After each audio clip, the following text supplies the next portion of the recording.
हाँ, ये जो गोल दायरा बना हुआ है इसका नाम है वक़फ़। इसका नाम क्या है? वक़फ़। वक़फ़ का मतलब ये है कि बात का मुकम्मल हो जाना। अब ये जो हमने यहाँ जो लफ़्ज़ देख रहे हैं, मुद्दत लिखा हुआ है, इसका मतलब है कि यहाँ पे एक दफ़ा जो इसका तर्जुमा बन रहा था वो एक दफ़ा यहाँ पे बात मुकम्मल हो गई है। ठीक हो गया? तो जब भी ये वक़्फ़ आए तो यहाँ हमने ये समझना है कि यहाँ पे बात मुकम्मल हो गई है, और आयत को पढ़ने का अंदाज़ भी हमने वही रखना है कि बात मुकम्मल हो जाए। हाँ जी, अब यहाँ जो ता साकिन है, साकिन का मतलब ये है कि जो ऊपर जज़म लगी हुई है, ये जज़म है, जिस हरफ के ऊपर आती है उस हरफ को साकिन कहते हैं। अब ये जज़म आई है ता के ऊपर, तो ये हो गया ता साकिन। तो आगे ये जो गोल दायरा लगा हुआ है इसको कहते हैं वक़फ़। वक़फ़ की सूरत में जो आखिर वाला हरफ होता है उसको साकिन कर देते हैं। जिस तरह ये साकिन है, अगर ये साकिन ना हो तो उसको साकिन कर देते हैं। अगर पहले से ही साकिन हो तो फिर उसको वैसे के वैसे रहने देते हैं, और सिर्फ हमने अपने लहजे में और अपनी आवाज़ के अंदाज में थोड़ी सी तब्दीली लेके आनी है, क्योंकि वक़फ़ का मतलब ये होता है कि यहाँ पे बात का मुकम्मल हो जाना। यहाँ पे जो जिस्म आई है तो उसको हमने साकिन किया है, तो अब हमने अपनी आवाज़ में यूँ महसूस करवाना है कि यहाँ पे बात मुकम्मल हो गई है। पहले हमने पढ़ना है मुद्दत, आगे वक़फ़, मुद्दत, यानी कि अपना लहजा नीचे की तरफ लेके आए हैं। मालूम क्या हुआ कि बात मुकम्मल हो गई है। हाँ जी, ये दाल के ऊपर आई हुई है 3 दंदों वाली शद। तो शद वाला जो हरफ होता है उसको दबाते हुए और जमाते हुए पढ़ते हैं, ना उसमें झटका लगाते हैं ना उसको खींच के पढ़ते हैं। ठीक है? अब हमने मीम को दाल के साथ मिलाना है। क्यों? क्योंकि शद आ गई है। शद वाला जो भी हरफ होता है वो पिछले वाले हरफ को उसके साथ मिला देते हैं। अब हमने मीम को दाल के साथ मिलाना है दबाते हुए, तो फिर किस तरीके से पढ़ेंगे? मीम दाल पेश मुद। ठीक हो गया? दबा देना है मुद। हाँ जी, आगे दाल के ऊपर ज़बर भी लगी हुई है, आगे ता देखा है, ता के ऊपर जज़म लगी हुई, ये हो गया ता साकिन। ठीक है?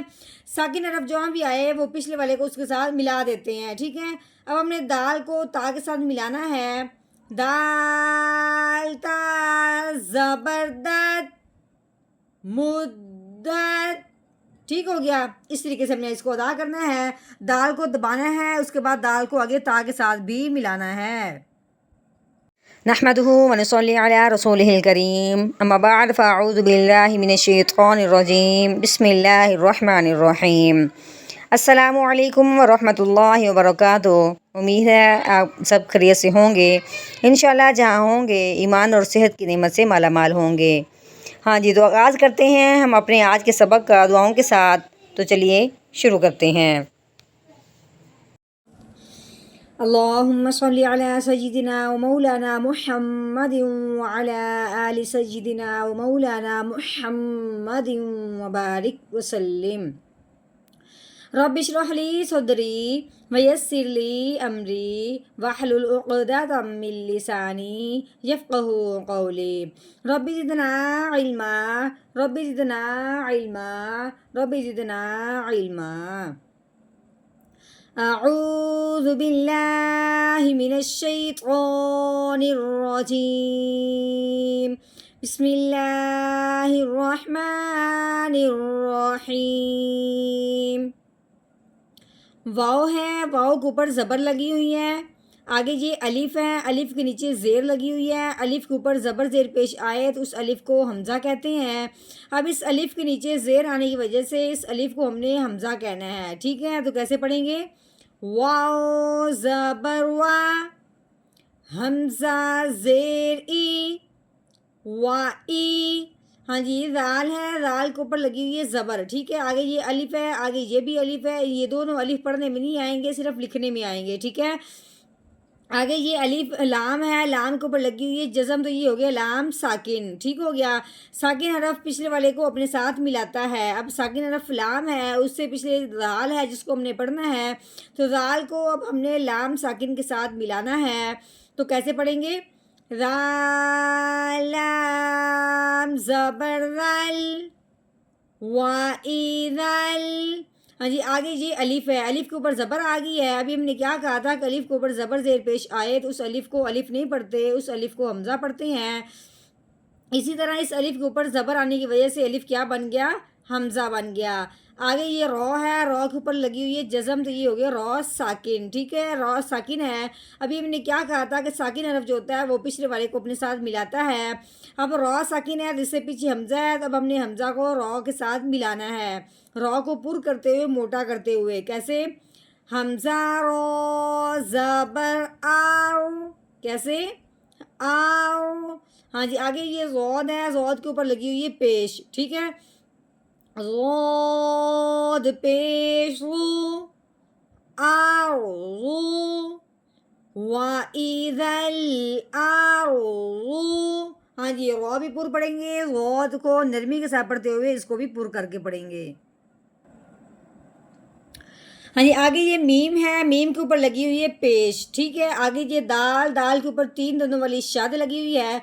शाद वाला जो भी हरफ होता है वो पिछले वाले को अपने साथ मिलाता है, और शाद वाला जो हरफ होता है उसको हमेशा दबाओ, जमाओ और ठहराओ के साथ पढ़ते हैं। उसमें ना तो तेज़ी करते हैं, ना उसको हिलाते हैं, तो ना ही कुछ झटका वगैरह देते हैं। तो कैसे पढ़ेंगे अब हम?